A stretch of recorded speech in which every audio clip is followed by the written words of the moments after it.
evening, ladies and gentlemen. Welcome to the Economic Briefcase on Camnet TV. It's been a while ever since we discussed this topic that we are going to discuss. Actually, it's the first time. So you stay glued. Those of you, that are watching on DSTV, you can tell your friends that are unable to watch on DSTV.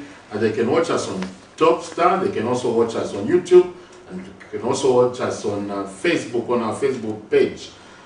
Today we have a lovely topic for you, a topical topic, and if you are not affected today, then you are watching us, because today we are discussing load shedding and the economy.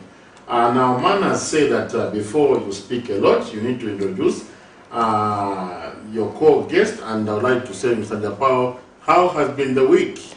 The week has been long and busy. It's a promising week that is leading to greater things. Definitely, definitely. This year it looks like Kashkoropa. This year looks like a good year, definitely. Yes. And how has been your week? No, the week has been I don't even know how we are reaching Friday. It has been very busy. I think on the academic side I've marked over 400 scripts. Wow. I've done quite a number of things. I think it has been very productive. And very soon we have students coming back, and you'll be even busier. Yeah, when students coming back, research, consultancy, and a lot of other things. It's this is our country to, to develop. This is our country to push. Let's hope our viewers there are also having a nice time. This is January, so be economical with your money. Hold it tight, and this is the Economic Briefcase. Before we introduce to you our guest and maybe even the topic, we want to first go through, what is obtaining on the commodities, finance, capital, and money markets. Mr. Japao, over to you.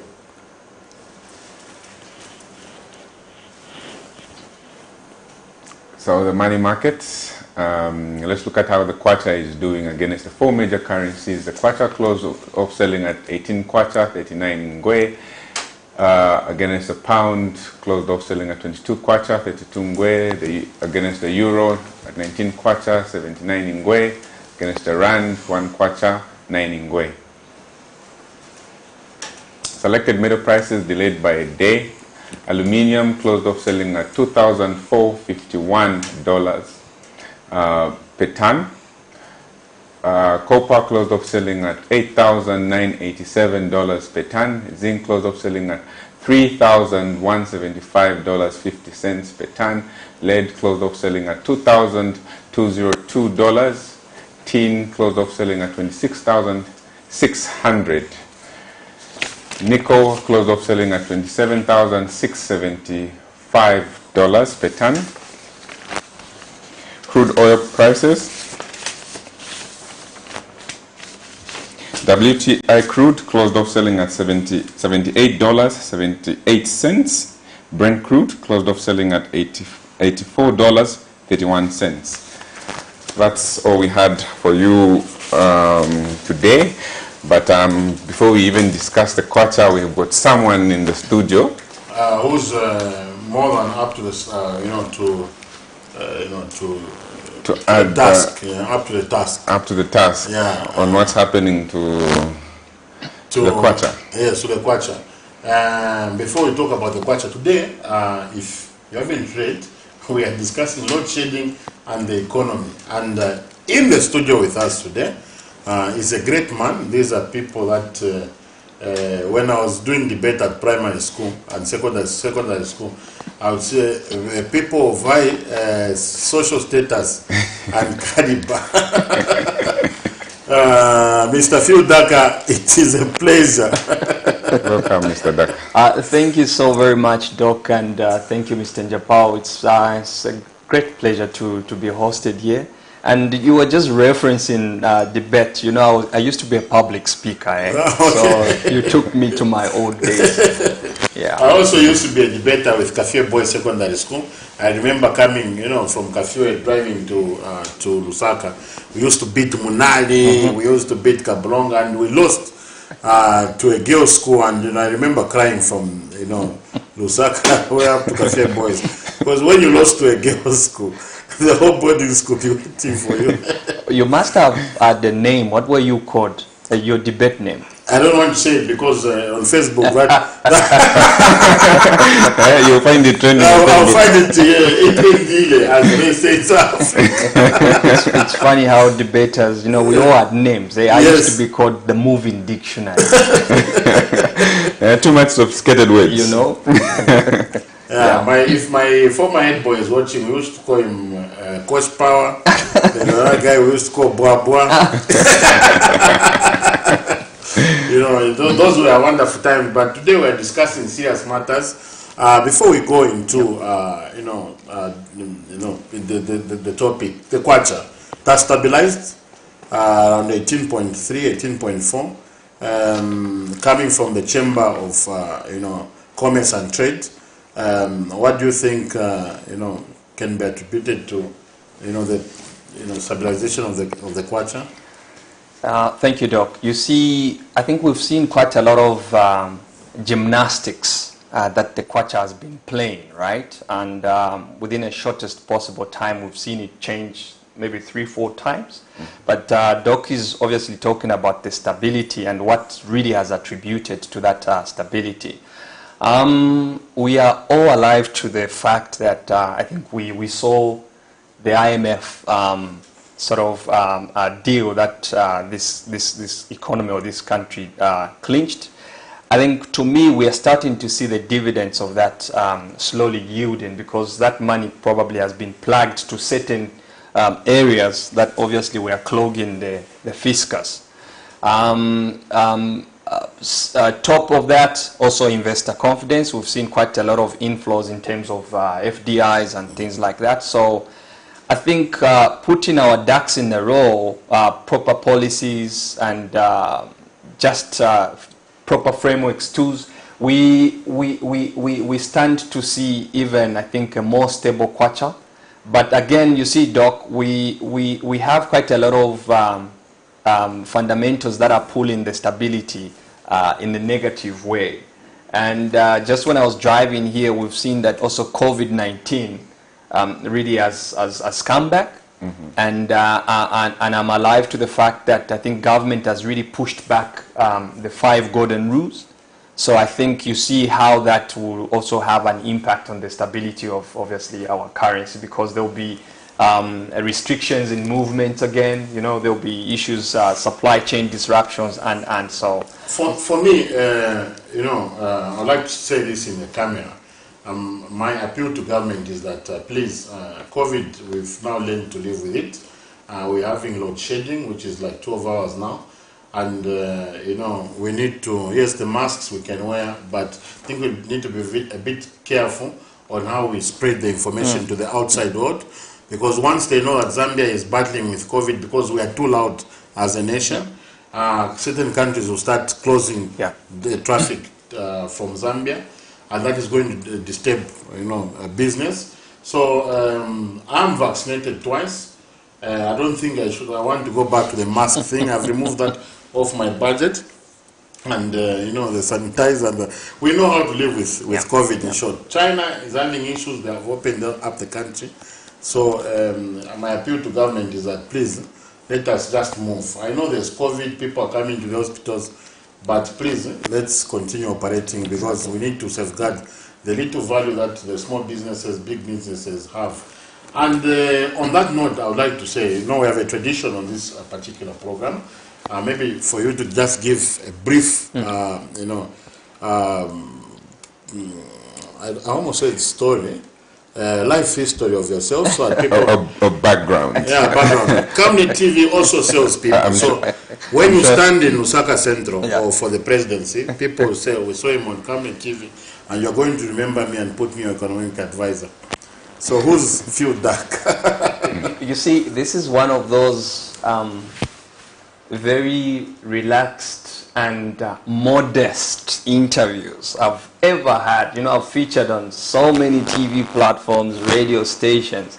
But for me to be given an opportunity to sell myself, let me grab it with both hands and feet.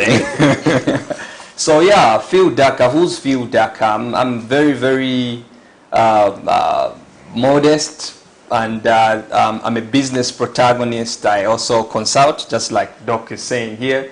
I have a passion for SMEs, right? So I play around the spaces of startup enterprise and business ideation, you know, strategic planning, business planning, and financial management. Currently, I'm CEO of Zambia Chamber of Commerce and Industry. Yeah, I think I've been around the economic promulgation space for quite some time. Before I joined the chamber, I worked in the stock market. I think we did quite a number of things there where we saw the introduction of the alternative investment market.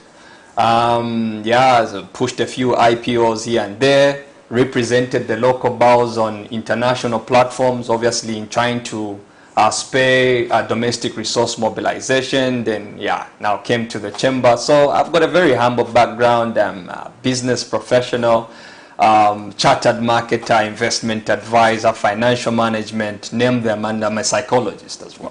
So dear viewers, we are going to give you a chance to call in, and you can also interact us by sending text messages on the numbers that are appearing on the screen. If you're feeling shy to call in, but I would advise you to call in. So start loading up your phones. Very soon we're going to open the phone lines. And just to say it in simple language, what he has said, this is a person, if you have a small business, you should take advantage of this platform. He's an investment advisor. You know, he has done IPOs before, meaning he has helped companies to raise money, even on the alternative market, meaning even if you are not, you know, a big company, you don't, you're not listed, you can raise equity capital. So let's kill 16 birds with one stone. Load shedding. I think before we dive in, maybe you haven't really mentioned about the chamber, or what does Zambia Chamber of Commerce and Industry. Thanks, Mr. Njapao. So I'm CEO for Zambia Chamber of Commerce and Industry, and I think a lot of people should really now understand what the chamber is. In simple terms, but not very simple to obviously the doc here, we are simply a barometer to economic activity. This is a place where we've done quite a lot in terms of lobbying for frameworks, tools, and strategies that enhance, I think, anything within the boundaries of commerce, trade, and industry. So we are a chamber that is dotted around the country. We are obviously in 30 districts of this country, 10 provinces of this country. We have about 20 to 29 chambers, functional chambers. Currently, we superintend over cross-cutting sectors.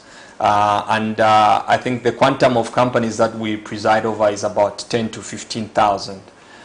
Yes, the number fluctuates. We've had our highs and lows, but it's up to that. We work hand in hand with a lot of government ministries and departments, obviously, that are into trade facilitation, investment promotion, the FDIs that we're talking about. So ours is pretty much to making sure that before we really entertain the investors coming here, we have to make sure that the business environment locally is stabilized, is harmonized, the ease of doing business, cost of doing business. We also look out for business inhibitions such that non-tariff barriers. I think these are things that we really speak about. And then for those that don't know, like our viewers out there, for those that don't know, we also issue what we call non-preferential certificate of origin. So if you are into any production space, you want to take your goods outside the country, you can come to the chamber for that certification. We know this is a preserve of obviously the Revenue Authority, but ours also is something that we do on the non-preferential side of it. So we do it independent of the statutory one. So we've been around since 1933. Wow. So Zaki has been around since 1933. That's seen quite a lot of prominent scholars, business spaces. I think even the head of state was a member of the chamber at some point. He sat on our board. We had Venon Mwanga and so we are still pushing, and our agenda is to making sure that we are whispering to the government, to making sure that the policies that they pronounce, the policies that they enact, are there to develop and not to harm the business environment. So that's pretty much our space. We play with SMEs. We do quite a lot of mentorship programs for SMEs. So there's a misconception that I would want to use this platform to demystify. And most of the people think we work with SMEs. So we've got a 4-echelon tier in terms of who we preside over. So we have corporates. The blue chips of this country are members of the chamber because of obviously the lobbying and advocacy task that we have. There's quite a lot obviously that we have done in the name of taxation, our audit fees and. Then we also have academia. So institutions of higher learning, the University of Zambia, UNILA, CBU, and these also belong to the chamber. We have some of those that belong to the chamber because definitely this country issues policy in terms of obviously how to develop, enhance academics, and then we are there obviously to offer checks and balances. Now, how do we do all these things? These are not things that we just wake up and go and do. We do those in a very evidence-based format, and we do that with a torrent of empirical evidence. So we join hands with think tanks. Obviously, there's been times definitely that we have consulted DAKA and many other players from institutions of higher learning on how we would want to attack a certain issue, a topical issue nationwide. So be it from the academics, be it from the manufacturing, mining, and. Then we have associations, I talked about 2. Then we have associations, all the associations in the country. You know, associations have got specific interests. So they represent specific sectors. So if it's the associations of manufacturers, it's just people in production and manufacturing. But they are also members of the chamber. The mining, the Chamber of Mines, they are members. Farmers Union, members of the chamber. Dairy, members of the chamber. So we have all these associations that converge and bring back definitely what they do independent of the Zaki to push a united front. So that's pretty much what we've been doing. Our line ministry definitely is the Minister of Commerce. We've got a very strong relationship with the Minister of Commerce, and right now there's quite a lot of things that we're doing together with them. There's an NDCC coming. I think, Doc, you were invited. Yes. So we'll be attending that next week on Thursday. Then thank you for reminding me. then we played a part into obviously putting together the 8th National Development Plan. We are in the cluster that we are on. Yes. Then we also were big into trying to see how best we could harmonize and streamline the CDF guidelines. So the DIP, the Decentralization Implementation Plan on the Decentralization Agenda, I think the Chamber was instrumental to doing that. We have seen the formation of the PPDF, the Public-Private Dialogue Forum. You are a member, we are members equally. And I think we're not only members, but we also were very instrumental to the structural drawing of that institution, and we have a very good relationship, so we interact on a day-to-day with the PPDF. So there's quite a lot. We cross-cutting and we play in quite a lot of things in the economy, yeah. Quite diverse. Yeah. I've just noticed that I belong to 3 things. I've forgotten the one. ND, what? The NDC. Yes. I will speak after the program. Now, load shedding. We have load shedding happening now from the chamber's perspective. What are the negative impacts? And you know, something that comes like load shedding should not just be looked at from a perspective of negativity. Yeah. Can also be an opportunity. An opportunity, you're right. right. So what are the possible downsides of load shedding? First, let's begin with the bad news. Let's begin with the bad news. I think, Doc, load shedding in Southern Africa should be next to calendar events like celebrating Christmas, because we have these things year in, year out, and I'm very happy that we are looking at it and we're dissecting it in different forms, shapes and dimensions. So we're starting with obviously the downside, then we'll speak to the opportunities and probably the recommendations. So I'm coming from industry, right? Mm-hmm. And I think we've had a lot of our players affected with load shedding. So we're starting with the downside. Mm-hmm. So it's not only industry players that have been affected. the households themselves have been affected. I think the general populace has been affected. We will close this discussion that we are having today and go back, we'll still find no power. And probably most of us will even go to bed hungry. Yeah, but economically, I think we've seen that load shedding is having a very negative impact on production. And I'm very categorical in referencing production, because just recently when the 2023 budget was being announced, Doc and Mr. Njapao, you would agree with me that there's a certain pronouncement that the head of state has pushed out, and this is obviously ramping up production in all different sectors. The mining as priority. Now, while I'm speaking at the downside, let me contextualize using this statement. 60% of electricity generated in this country is consumed by who? The mines. 60%, the mines. And the mines consume the 60% of electricity produced in this country at a subsidized, obviously, rate. Let's put it that way.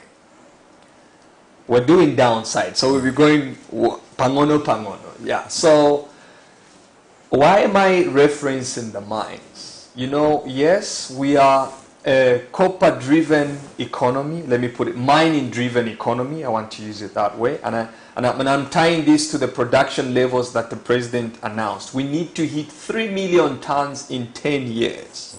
But how are we going to do that if we've got suboptimal energy supply? Now, I'm speaking to the mines before I go to everyone in the economy. I think we need to graduate to a level where all the mines coming in country should have an independent supply of energy, so much so that they don't really exert the pressure on the national grid. Because most of the pressure that is exerted is obviously going on the other side. You will find that when you and myself are load shedded, the mines are operating. Okay? So maybe going forward, we need to see the mines, we need to see reforms whereby everyone going into this industry should make sure that they have a certain portion contributing to the energy deficits somewhere. Now, let's speak at economic level. We have seen that the 3 months that load shedding has been rife, there is a mild increase or rise in the cost of living in the economy. I was driving home yesterday, Doc, and I found that I found a radio program where people were giving different prices of mealie meal from different areas within Lusaka. There were like 10 callers from different places within Lusaka that gave different prices. Now, yes, we understand the millers have a relationship with FRA, and FRA subsidizes, obviously, the commodity as they purchase. But look, production and purchase should be separated. Intermediate resources, which is grain, maize, when they buy, it's not mealie meal. They can buy it as a subsidized rate, but when they go now into production, they are producing their milling using generators, gensets, alternative sources of energy. So if I'm buying diesel at 26 to 27 kwacha per liter, do you expect I will still be selling my mealie meal at 12 kwacha or 100 kwacha? No, obviously there has to be an adjustment for me to cater for my energy. Now, we found that I think this has really gotten a negative impact on production, not only mainstream production, but I'm talking low-end production. Barbershops in markets are closing. Welders. You know, welders, and these welders, they depend on a pay-as-you-go sort of payment. Doc, you take your gate to be welded in Kalingalinga or anything that has broken. The moment that job is done, you need to pay. And that's how these people get compensated. Now imagine 12 hours of load shedding. So meaning revenue for these guys is not going. What does that translate to? High poverty levels. What does that translate to? High numbers of unemployment. What does that translate to? Complaining. And so you'll find that this load shedding has certain dividends that are negative. Crime is on the increase. and many other issues are going to be on the increase. I'm talking minute level. Let's go here where we represent maybe Azaki. SMEs, I'll start with SMEs. SMEs have contracted finances from financial institutions. And Doc, one need not to commit intellectual suicide to understand that the moment you contract debt from the bank, amortization and is in place. So how are they going to repay back if the monies they've contracted really is not being put into generation? Because there's rationing of power. Okay, we are talking the negatives. There's rationing of power there. Then we now have COVID-19. Let's go to the social side of things. We have COVID-19.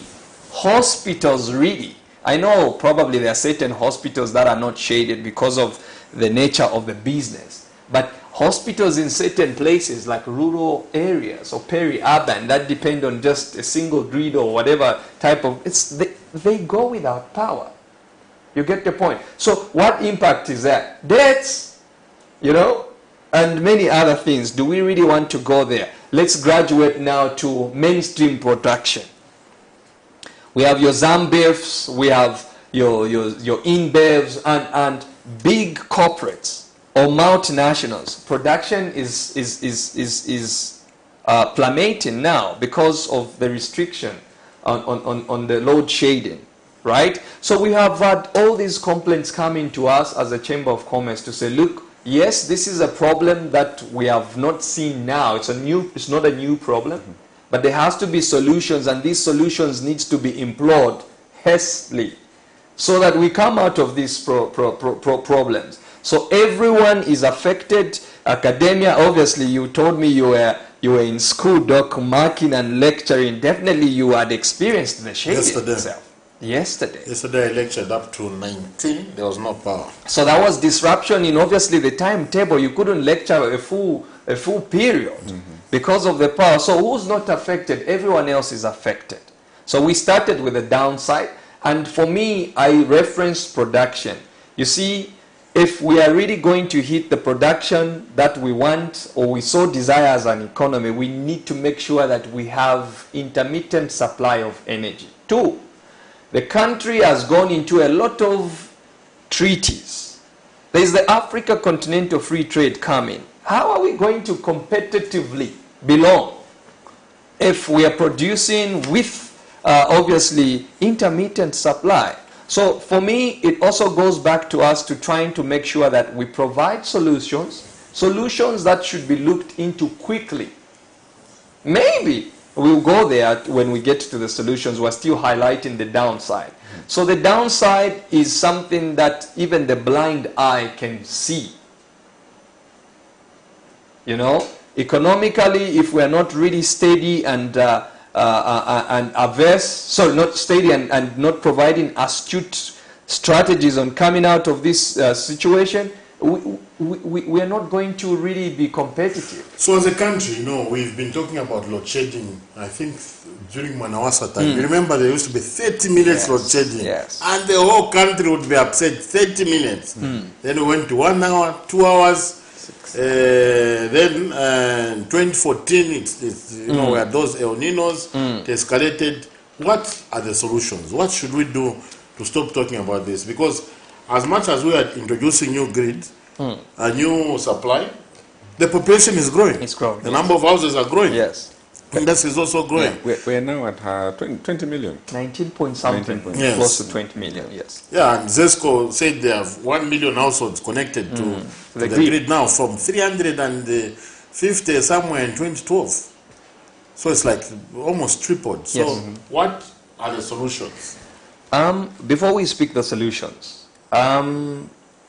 we obviously, yourselves, myself, viewers out there, we've heard certain strategies that obviously ZESCO and the government are trying to obviously bring out in trying to arrest the situation. We know that, even as a Chamber of Commerce, we know that, but I think it's taken forever. We know that. Then one thing that really ached the economy is, I think, the miscommunication that is coming from the power supply side of things. I think we've had the load management, let's call it load management. We've had the load management schedule, I think, amended twice. Yes. First, on the 3rd, there was an announcement of 6 hours. Third, announcement of 6 hours. And we received the schedule. We received the schedule.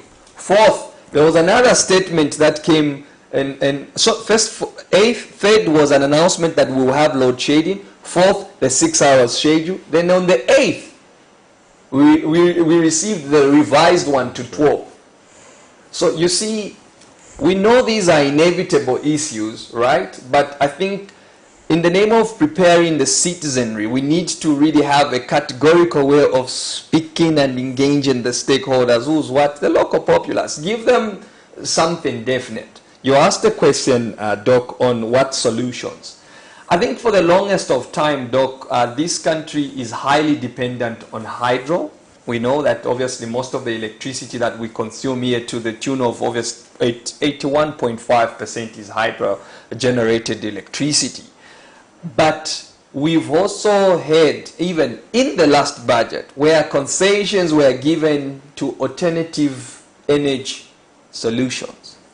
The solar, the bio, the what. But we have not really harnessed those. What is it that we're waiting for? Waiting until the cows come back home?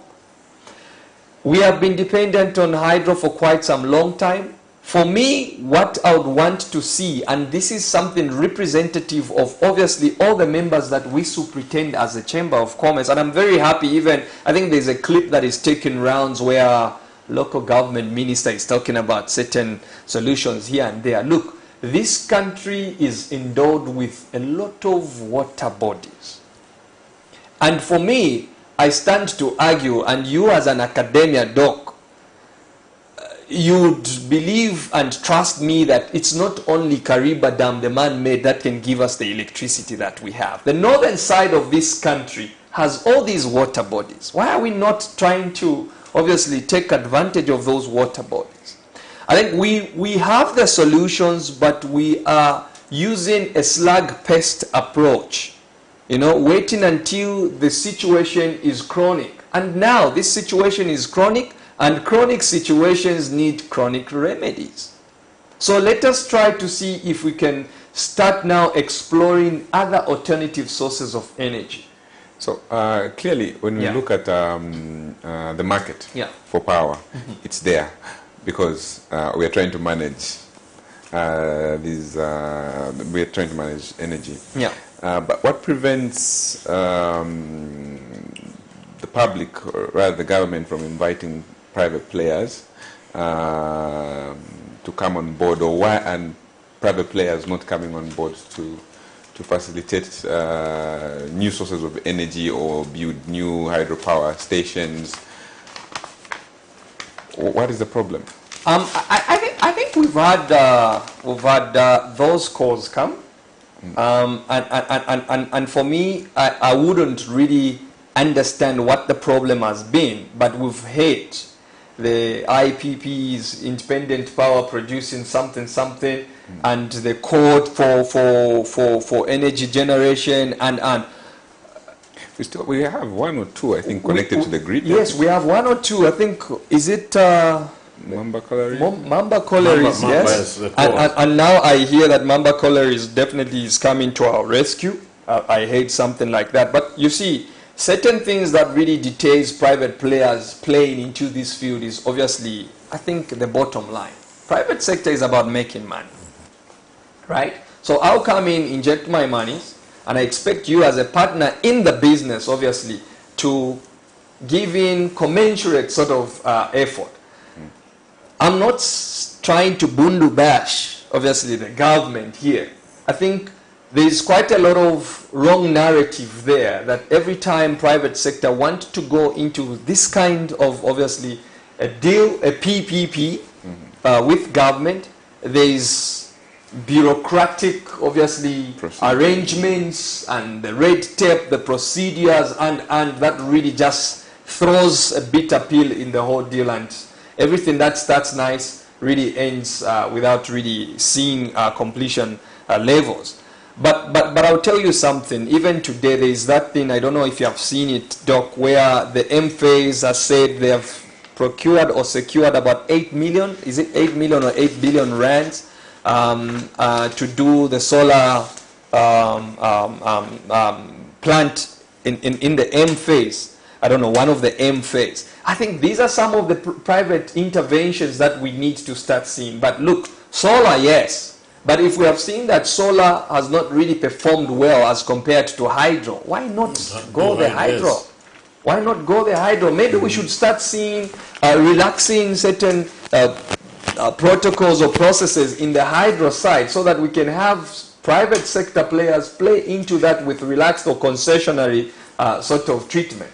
There's a lot of private players that would want to play in there. You're watching Economic Briefcase on Camnet TV. At this juncture, I'll give you, a chance to be able to interact with us. You can call us on the numbers that are appearing on the screen. You can also send us text messages, on the same numbers. You are free to call. Today we're discussing load shedding and the economy in Zambia.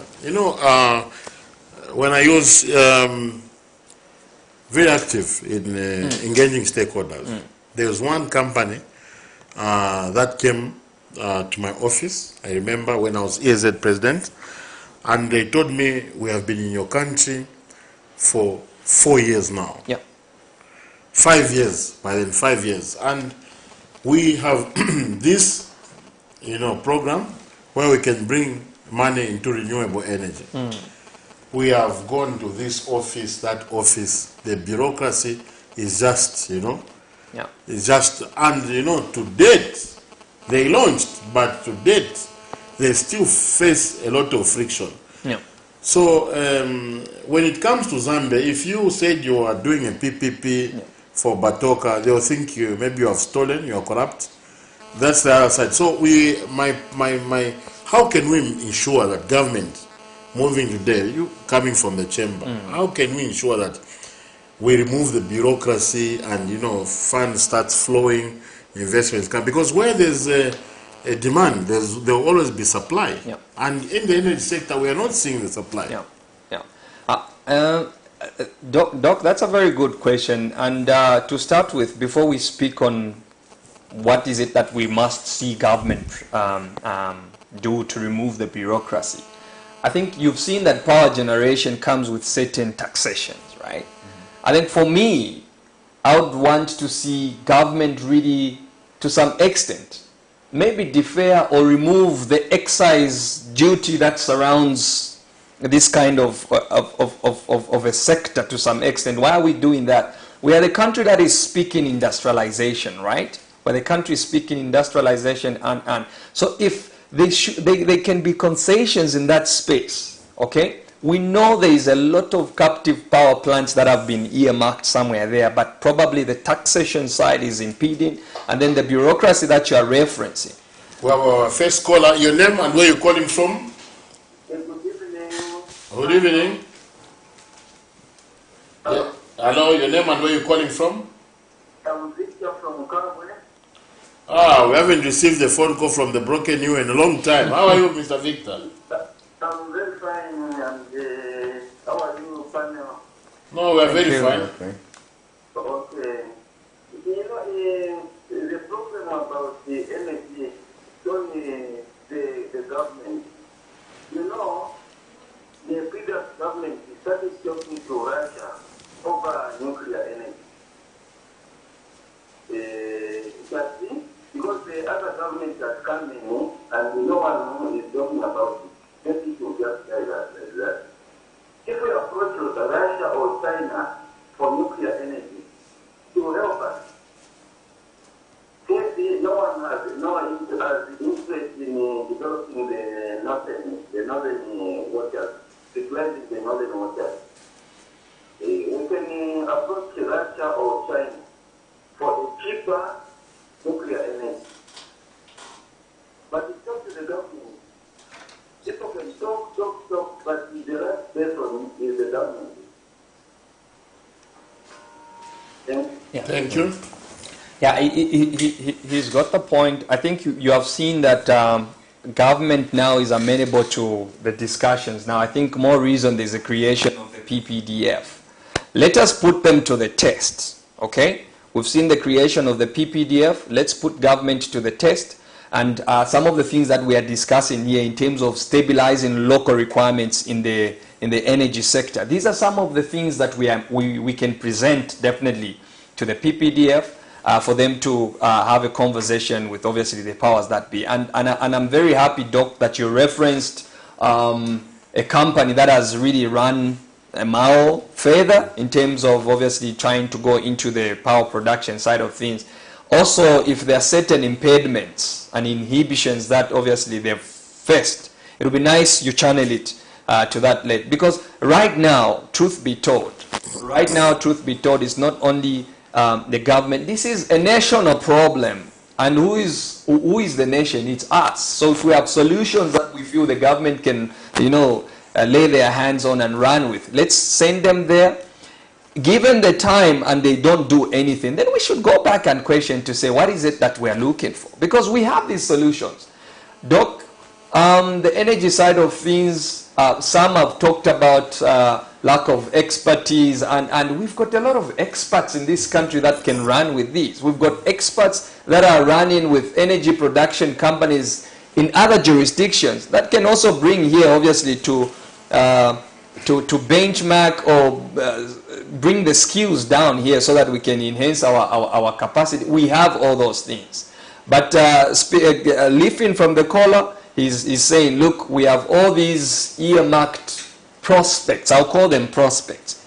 But where is the inertia? This is what we are talking about. And I'm very glad that obviously this is a program on open fora where we are saying, look, these organizations or entities that we have created, that speaks to, there's a call? Yeah, I think we have another caller. Your name and where you're calling from? My name is Manja. Yes, from?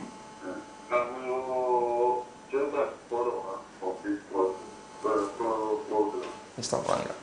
Yes, sir. I have so many questions, especially on the energy sector, especially in Africa.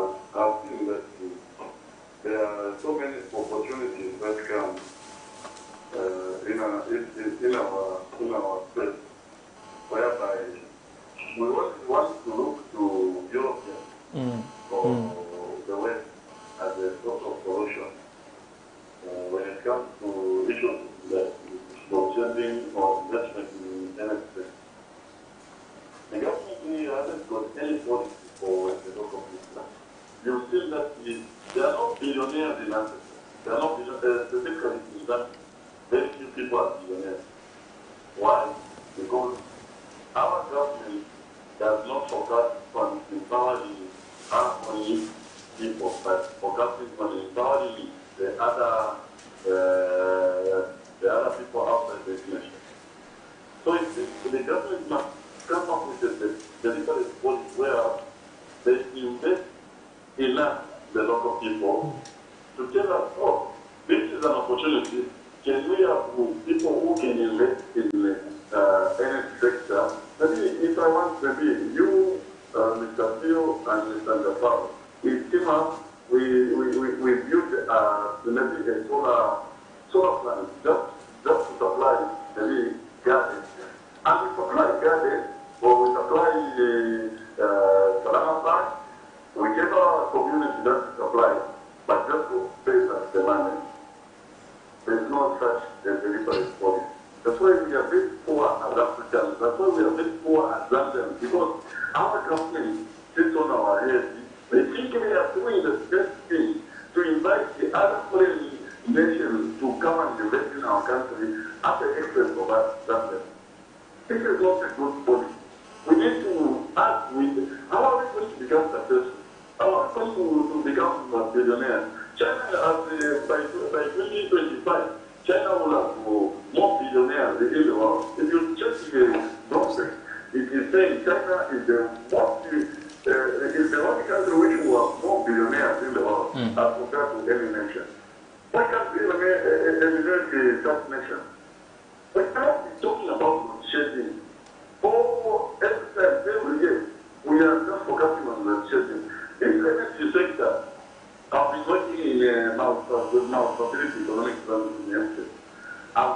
supply, that's 54 megawatts. It will not supply the electricity required because it is not going to solar energy. You can't use it to cook food. That's the problem. The only source of cooking food is this. The energy that comes from the ice. You can't use it to do because you can't use the solar energy. It will be supplied just to supply more that air pollution or other things.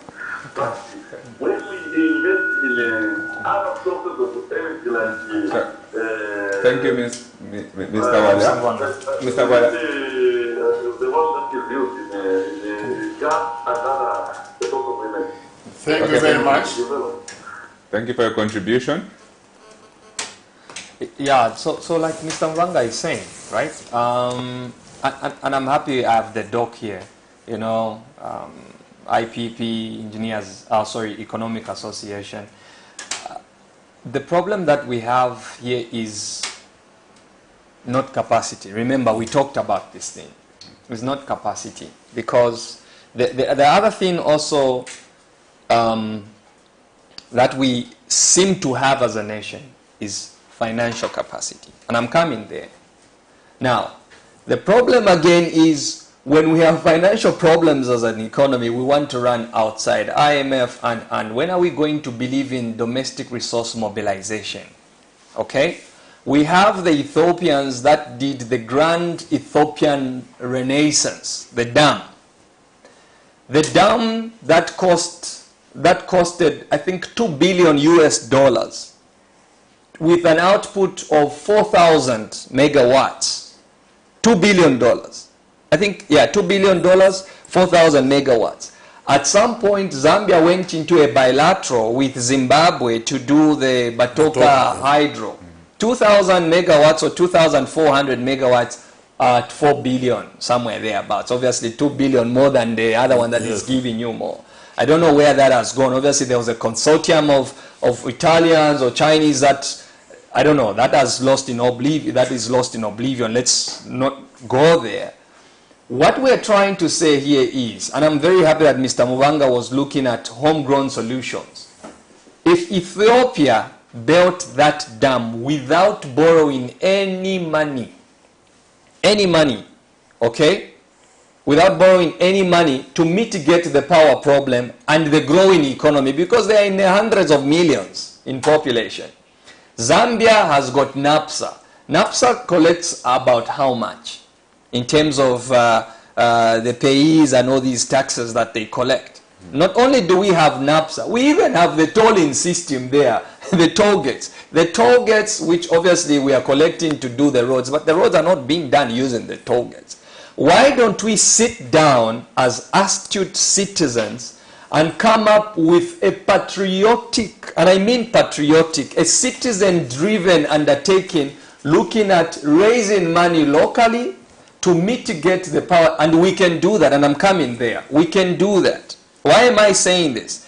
There was a time when, in 2017, when contractors in this country had cried about late payments from the government in terms of road construction, and then the capital market came up with what they called the Road Network Infrastructure Program. So it was a bond that should come in to bridge the shortfalls, to make sure that production or road construction is going through, even in this country. If today we have NEMA, that is working pretty well, who in this country, a five-sensed and level-headed Zambian, if there was a bond listed at the stock market there to say the monies that we are generating here in 5 years, we are trying to build the equivalent of Kariba Dam so that we don't go into this power disruption, who wouldn't want to do that? Even if they told you, Doc, that they will cut 10 kwacha or 20 kwacha of your pay slip, we want to do that. We will accept. So these are some of the things that we should start looking at rather than going outside there. We can start with 100 megawatts using homegrown and domestic resource collections. Then we translate to 500, and before you realize, we would have built the Kariba Dam equivalent using our own monies without borrowing anywhere else. Lastly, the skills that Mr. Muranga was talking about here, the problem with academians like Doc here is everyone now has universalized technical institutions. Everyone wants to wear a suit and tie like he's wearing. Where are the tradespeople to go and do engineering and? I think these are some of the things also that the government now should be big on. 5 years going forward, let us train homegrown engineers with homegrown resources that will do a homegrown power plant, Zambia power plant. Even if it's doing 100, it's a litmus. It's a demo. These are some of the things we've seen Chinese do that. We've seen Scandinavians do that. So the moment we are going to believe in ourselves and starting to mitigate and fight our own problems, the better people we are going to be. So that's the running to other players that he was talking about. Director, I know we have some messages. Yeah. Maybe we can read some, if not all.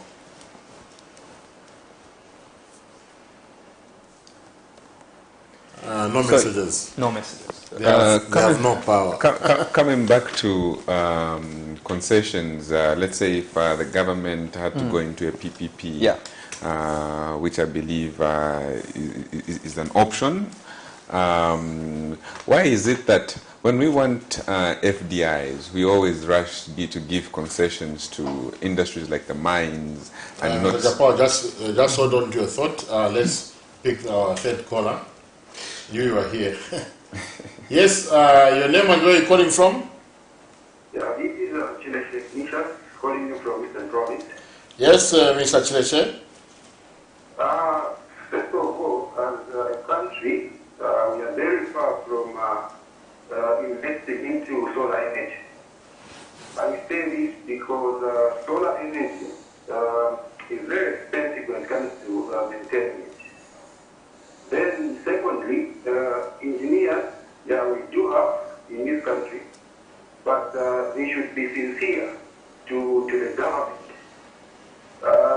I'll give an example of the issue of load management that we are going through now. It could be that one of the engineers actually may let the president that they can just do one or two things that, changing events. So it's with the engineers to be sincere when it comes to those issues, as well as in terms of our communication. They should be sincere to the government as well as to the president. They should be sincere enough that even when we happen to have these misfortunes we are experiencing now, it will be easier for the government as well as the president to make sound decisions rather than telling the president lies, then later people, start complaining as well as the government is doing nothing. Okay, thank you. So engineers should be sincere enough. Thank you for your contribution. Thank you. Yeah. So there's an issue of engineers misleading authorities there. But I think there's an issue of engineers, but also there's an issue of people saying that there's power being exported. So what's your comment on that? Just an addition on what he's Viewers, mentioned. I'm not an engineer, and engineers misleading the head of state and the powers that be. I think let's leave it to the preserve of engineers, but definitely... I don't want my brother tomorrow to call us and say, do we talk about your economy? So let's stick to economic matters here, but yes, there's a general sentiment hoovering, obviously, the corners of the economy that there was misinformation to the head of state, and he made a certain statement, but let's leave it there. The issue of also exportation of power. Again, I think engineers, ZESCO themselves, as and when they truly come out and tell us there is exportation of power, we'll adequately address that. But let's speak to that. This exportation of power, I want to start by using a verse, a Bible verse. You know, 1 Timothy 1 Timothy 5:8, somewhere thereabouts. Okay, it talks about and I'm using this in a very different context, but I just want to, you know, 1 Timothy 5:8, it talks about obviously a parent or a father or a guardian, you know, providing for his immediate family before you look at the extended family. This is a biblical principle, right? Now, if indeed there is exportation of power, why should we choose to export power when we have the power deficit and we need the power more here, if there is exportation of power? Okay? I would rather we start with the citizenry, okay, to make sure that the production that we are talking about is met, industrialization that we are talking about is met, then the surplus, I think even in the little investments that we know, in the surplus, then you can spill it over to the people that need it the most. Because I wouldn't feel, me as a parent, I would want to buy my uncle's daughter's school shoes when mine, my daughter's shoes are, you know, are tattered. I think that's why I quoted that way. So if there's exportation of power, I think there's need to relook what sort of agreements we had with these jurisdictions where we are exporting the commodity. Is there room for us to renegotiate, to tell them, look, we're in their need, we're in a crisis equally. I think instead of giving you at 100% we supply to you, we'll reduce and give you at 10%. It's better you're giving them something than not giving them anything, but making sure that your economy is obviously well energized. So if we are doing that, I would rather, because I know these things are there. We'll find South Africa is in the crisis that it is because of the same things. Zambia equally. But yes, in the respect of bilateral agreements and wanting to obviously be in very good boots with our neighbors, because we run to them equally. There are certain things that we are getting in other jurisdictions that we don't have, but those guys are coming to us. But now that this problem has reached neck deep, it's high time we obviously renegotiated those positions until we have seen that the water levels that have been attributed to are high enough to making sure that we have surplus which we can spill over. So for me, that is something that we would want to push to the government, because yes, there is hearsay, I'll call it hearsay, that there is exportation of the commodity. But if exportation of the commodity at the detriment of who?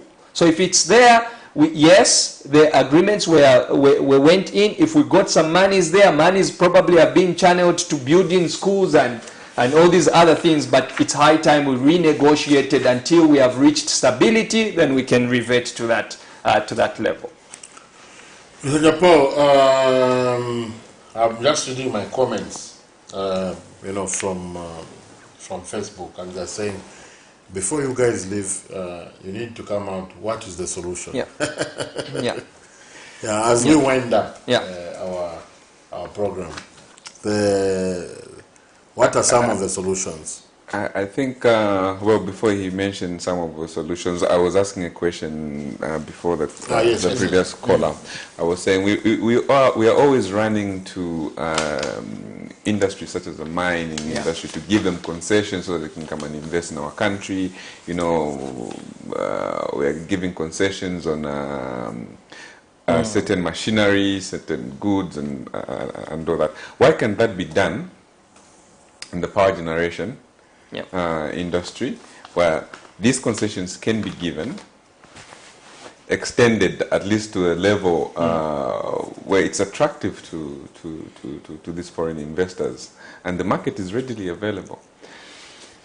You are right. I think we have seen the zero tax policy that was introduced in the solar side of things, owing to the potential and the talk that surrounded the solar generation. But we have seen that that has not really yielded enough generation. Maybe I'd want to even throw it back to, is it Mr. Chisanga or Mr. Mwanga who mentioned to say, look, solar, yes, we do solar, but solar won't really be there to, you know, meet our energy demands. You know, it can be there for lighting, but when it comes to heavy duty production, and it's not something that we would want to rely on. We've seen those. Why don't we now channel those zero-rated concessions, tax concessions, into the hydro? Because we know we highly depend on hydro as an economy. Why don't we send those to hydro and structure certain PPPs, okay? That will really speak to, because for me, I'll tell you something, this is a labor-intensive sort of sector. It is a capital-intensive sector. So it's a question of money. But if there are concessions there, and this is something that we should not obviously get used to. Every time we are speaking investment, it's concessions. If there's a country in Southern Africa that really presents a basket full of tax incentives in terms of investments, it's Zambia. But again, even if we present those incentives, we have not seen much of those incentives really culminating, or sorry, translating into economic sort of comfort. Let me put it that way, lack of a better term. So for me, I think we would want to see the government bring out certain, not tax, but non-tax, okay, relaxed way of really pushing the energy side of things. I know we have, is it Lubansenshi? Yes. We have Lubansenshi Hydro. We have Musonda, whatever. We have this one that obviously our own Kamanga is doing. Northwestern, yes. something. What we need to sit with it. I think it's high time the ZESCO, the government, had a sit down with the prospective power generators. Now, prospective in those that are already generating. Sit them down on the table and understand what is it that you need for you to up your production, so that you can start feeding into the grid. Because amongst the three that I've mentioned, some just generate or procure and send to the mines. But there has to be a deliberate move where you sit down with these people and tell them what are your challenges, what you do want to government to do. 5 years we've given you, let us see you translate from not just taking to the mines but pushing in the grid and release the pressure off ZESCO. Those are the immediate things that we want to see. Because if we have to go now on a road show out there to start looking for newbies to come and obviously start greenfield energy generation, I think it will take us another years, and owing to obviously some of the bureaucratic issues that we have highlighted when we started the program, this might see us in 10, 15 years, that's when we are realizing that. But for me, it's to earmark, map, do a market intelligence, how many power or IPPs, independent power production companies are here already, to what extent, even if it's 50, 45, but if we have 10 of those and we give them the capacity, we give them the concessions, we give them the resources, we give them the clearance that they deserve, you will see, I think, a good package translating into something that goes into the national grid. That will be the first thing to do. Then after that, probably, I've talked about obviously reduction in exportation. Let's reduce if we are exporting, let's reduce so that we can cater for the local market. Then if Kariba is up there, then we can push it. Then also, ZESCO, the government needs to carry out a post-mortem of all the government infrastructure that generates. Kariba Dam, what are the problems? What do we need to do? Earmark. Kafue Gorge. Kafue Gorge, we have Kafue River here, which we can even use. Kafue River has got very good waters than the man-made that we always refer to and talk about there. What is it that we can do to take advantage of Kafue River? We talked about the northern waters there. What is it that we can do to... So for me, even the 2024 budget, these are some of the things that we should start seeing going there. Let us have a huge chunk presented or preserved to mitigating the power deficits here, because power is equally the lifeblood of this economy. Bankers, engineers, teachers, even us here, we depend on power. So if we don't have the power, how are we going to grow the economy? We have inflation. Sometimes we even say no inflation because of COVID. It's because we are a non-productive country. We depend on imports. But if we have a way to increase power generation, then we increase exports, we are going to be able to rival inflation. So I think for me, there has to be certain, and we should not increase the basket of priorities. Let us map plausible priorities with plausible timelines that will speak to nothing but mitigating the power deficit in the country. Run with that. If it takes us 3-5 years to run with, let's close our ears until production and that is done, then we get back to that. But if we are going to do a myriad of things, this is why we are going to be finding ourselves in quandaries all the time. So I think we need to map and just earmark what is it that is priority that would make us run away from the power deficit that we have in the economy. So lastly, there was another caller mentioning on nuclear energy. There was a program, I think, between Russia and Zambia, where we even saw some graduate go and study nuclear energy. Then I think it was discontinued.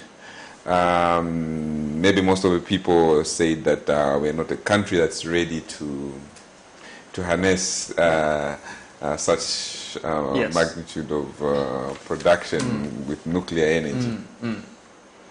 So what are your comments on nuclear energy? And I'll tell you something. As Zambians, we are accustomed to killing something before it is even birthed. Mostly, as Zambians, I'm trying to use a double-edged sword here. We are people that are accustomed to shooting down something before it is even birthed. If that nuclear energy has worked in different jurisdictions, and let's not even go far, let's try to do peer comparison, regional peer comparison. Find an African or Southern African country where they are using nuclear energy and it has worked, it has not affected the environment, it has not done anything that obviously we are averse about. Let's embrace it. Then when we start with it and it starts giving us adverse issues, then we can discontinue. If those are low-hanging opportunities that will help us mitigate that kind of the kind of problems that we are going through, let's run with them. But if definitely they've got a more negative sort of effect on the economy, the populace, and the environment than anything else, let's discontinue. So for me, I think let's not ridicule something before we even see what sort of dividends it's there to yield. The nuclear issue had quite a lot of hullabaloo. Raised quite a lot of hullabaloo. People were talking about very, very big things. Now then Russia, this and that. But you see, even the Chinese, we have the Chinese. Chinese play in all jurisdictions. And we ourselves as the economy or Zambians, we've labeled Chinese to be a certain, crop of business people. But Chinese is Zambia's biggest business partner. Okay, those people will not flout the laws, the policies, if we have not promulgated that. So there's always a supply side. I'm just trying to speak to that effect. There's always a supply side that leads to one obviously flouting certain things. But if we are going to make sure that even the business that we are doing with Chinese, the Russians, and is strictly by the books and in the interest of best practice, I don't think anybody there can be there to contravene and cut corners. So like I said, we are very big at shooting down something before it starts. But for me, if there are feasibility studies that have been carried out and there is no effect but will bring more solutions than harm, let's try to run with that. I want to tell you, the viewers and listeners out there, that you know what, we have quite a plethora of sort of suggestions that can mitigate the power deficit in the country. We have Mamba collieries. How long has Mamba collieries been there? Mamba collieries has been there for quite some time. Yes. If at all that's a private sort of undertaking, government should set aside some monies to go and inject in there to making sure that production is bumped. Who knows? Maybe Mamba collieries can even be the supplier that could cater for the southern all the way to, I think, the mid-sized. Then we can go to the northern. When we harness the northern, you get your power from northern power and then these central areas, ZESCO is there. Then, I mean, these are some of the things that we need to do. But when are we going to do that? So I think we need to make sure that there is priority and we respect the order of sequence. Yes, the country needs roads, the country needs schools, the country needs power, the country needs A, B, C, D. But what are our priority areas? If the government, Doc, if the government can just say, look, out of the 100 things that we have, priority is power. We are going to run with power in the 10 years, 5 years that we have to obviously administer the economy. Let's run with power. I think to me that will be a glorious performance for any government that will look at that, to rival obviously the challenges that we have stemming out of Kariba Dam. Those are some of the things. So we can be here to say one or two things, but we don't know what. And then the PPDF, quite all right, we reference the PPDF. How are we engaging the stakeholders? So these questions that are coming out of here, people maybe are misinformed or there is media blackout. We need to make sure that certain earmarked projects or priority activities and strategies, everyone, irregardless of social status in the economy, irregardless of whether you are coming from Gardens of Capitol Hill to the grounds of Chiwolia itself, you need to be privy to what the economic agenda are all about. So we have a lot of key elements in the 8th National Development Plan, but we can reduce those to, I think, priority areas that will really have a huge impact on the economy. So priority. I'll just, as we close, I won't give you the closing remarks, I'll give you. As we close, I just want to say that on the nuclear program, we started the steps. The steps to getting a nuclear power plant can be 10 to 15 years. Yep. So the first step was to build a research reactor in Chongwe, and the research reactor actually consumes energy. You train on it, on how to, first it's a research reactor. So we do experiments, treating of cancer, industrial what, a very good initiative. The EPC was signed, and I was part of the negotiating team. I was heading the finance group. Another colleague from Munza was doing the technical aspects, and we also had the legal aspects. Then government created a financial working group to look for funding for that particular program. From there, it died down. Yep. I even traveled to the International Atomic Agency.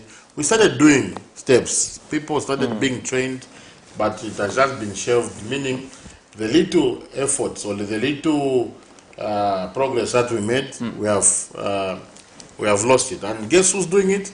Rwanda. So very soon we are going to be saying, but look at Rwanda. Rwanda has this. Cancer patients, they are going to Rwanda. If you need they are going to Rwanda.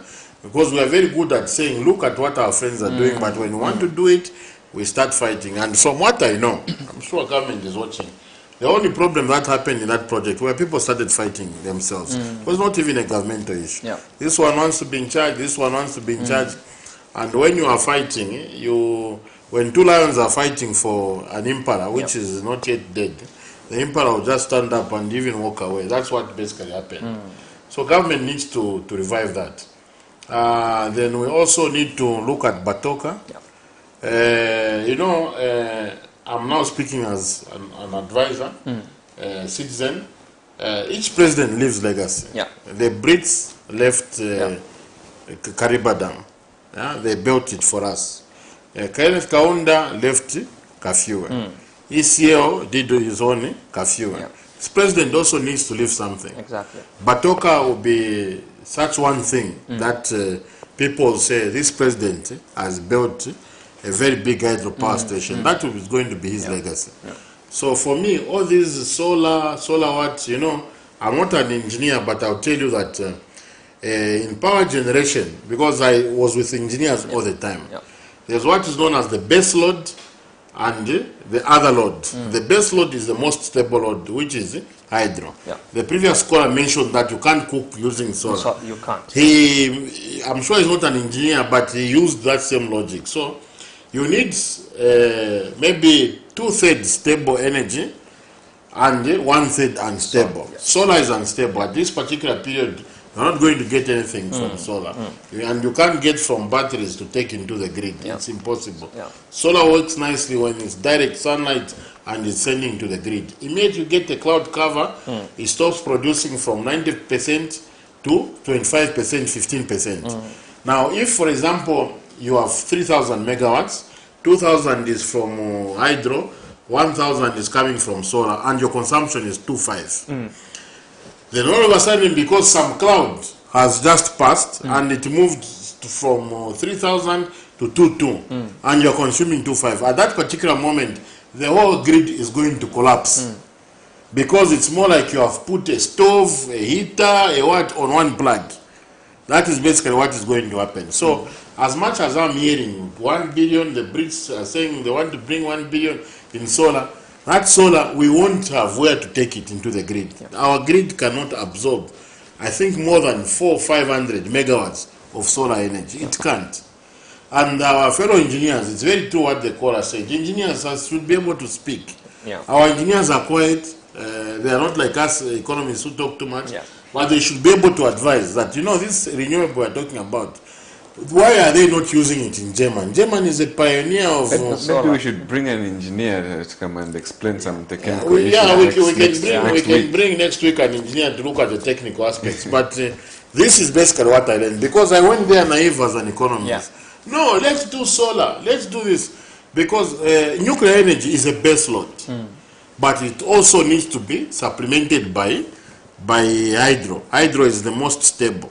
So where you have nuclear, you need to have. I'm sure you studied in a place where there was nuclear energy. You could see sometimes the voltage was a bit low because nuclear energy also works like a thermal power plant. It's the nuclear reactions occur. It produces heat in trying to cool the chamber where the heat is being produced. It boils the water, produces steam. The steam which runs there, a turbine. That nuclear reaction will never go outside that chamber. It won't. The heat, the end result is just going to be steam. That is what you are releasing, meaning water. What you are releasing in there. So we need engineers to come and sensitize the nation. It's a huge, and that project, if we did it, we could have done easily 5,000 megawatts. We would have want to be exporting from Cairo to what? Look at our friends, the South Africans. They also started, they said, no, Zuma is doing corruption there because that's the weapon that we use, corruption. And I'll tell you, it was just geopolitics. In South Africa, it's the Russians that were supposed to do it, and in Zambia, it's the Russians. I'm telling you, as we were negotiating, I was approached by the French, the Chinese, not that they approached me, but I'm saying we were being approached to be asked, they were being inquisitive. Companies that were competing for this same market, because these powers are competing, they want to do that. No, why can't you guys just use French technology? Why can't you just use Chinese technology? But the Russian technology is the most stable. They are the ones that have nuclear power plants across the country. So this, just because I don't have a platform to explain this to any government employee. So that's what happened to this particular project. But guess who's doing it? Rwanda. Rwanda is going to do it because research reactor is the first step. The International Atomic Agency will never allow you to run it on your own. So to say Zambians don't have the capacity, no. Before you switch it on, they have to be sure that you have done, they have ticked all the boxes. So they cannot, it will be actually observed from Austria. They will be observing who is going in. Those cameras, they are live. All the nuclear power plants in the world are observed every day, where you are taking the waste from and everything. It's a very complex issue. Egypt is doing a huge $10 billion nuclear power plant. Who's building it? The Russians. Using which money? Russian money. Turkey. Who are we? If Turkey is doing it under build, operate, transfer transaction with Rosatom, there are a lot of ships that we can dock.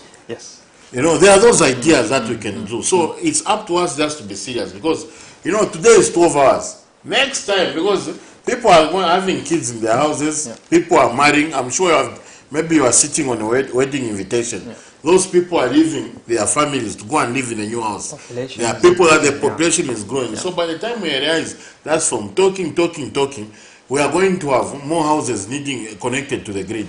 And as we speak today, there's only 31% of houses connected to the grid. So imagine, and our consumption is, I don't know, 2,000, I'm not very sure. Now you do it multiplied by, we have to multiply by 3 for us to reach 100%.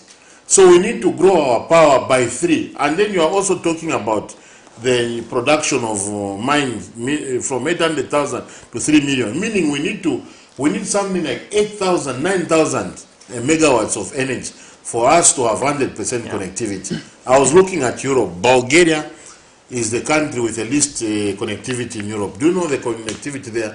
99% of households have electricity. Least. And we're at what percent? 31%. 31%, yeah. Yeah, so it's quite a very tricky we had half of northwestern province not connected to the grid. They were using diesel. We had about 4 districts in western province since independence not connected to the grid. They were connected in the last 10 years. So those are also putting pressure on the what? On the grid. And there are other towns, there are other places that don't have power. So I don't know why our engineers, I don't know why our technocrats are very comfortable. I'm sure you have farms. We are thinking of bringing power there. All that power, you know manganese. We're talking about mining manganese and batteries. The manganese is in Wapla province. There is no power, industrial power, to even do one smelter in the whole of Wapla province. That grade is not there. So we need to upgrade the system to be able to put a smelter that is it is hitting 2 megawatts. That thing is not there. You can go now and say, I'm going to go and do a breweries in Mansa. You are lying. You won't have power. The power to be able to, industrial grade power. You won't have it. So what development are you talking about in Wapla province? What development are you talking about in Chinga province? These are the issues that you should not leave to economists, but engineers should come and tell us the truth. Exactly. On that sad note, I don't know if people want to add anything. No, it's enough said. I think looking at time, we need to... It was a pleasure having you, Mr. Daka. We will invite you now to discuss much more, the investment topic. Not a problem. Yeah, we didn't want to break that down. Me, I'm going to benefit from him outside, but you didn't call, so, open fuel, L1 achieve. Hello, footy chamber, Chiranda, Tawalanda Sana.